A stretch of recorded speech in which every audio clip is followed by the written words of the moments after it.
Wewet Kampung ini sebenarnya walking tour ya. Ini program, awalnya kan program Kota Tanyo.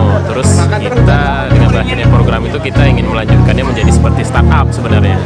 Ya, kalau dulu websitenya kotatanyo.com, sekarang jadi aceh.kotatanyo.com, bisa dicek di situ. Nah, maksudnya kita sudah ada 9 Wewet Kampung sih di situ. Jadi Wewet Kampung ini nggak cuma hanya yang sifatnya belajar budaya seperti ini, atau ini juga ada yang workshop, ya, seni, art, ya, kreatif dan lain-lain. Kan sekarang trennya itu wisata itu nggak cuma hanya yang misalnya ini kan bentuknya experience ya, experience tourism. Jadi ini trennya ke depan akan orang akan lebih suka gini ketika misalnya tidak hanya membeli belangong, ya, tapi ikut membuat belangong. Ya, jadi memang betul-betul dikemas secara kekinian lah maksudnya, yang tren ke depan ya. Oke, betul. Kalau bagi yang ingin mengikuti kegiatan kita, itu pantengin terus IG kita @kota_tanyo atau bisa langsung ke web kita aceh.kotatanyo.com. Update-nya di situ semua.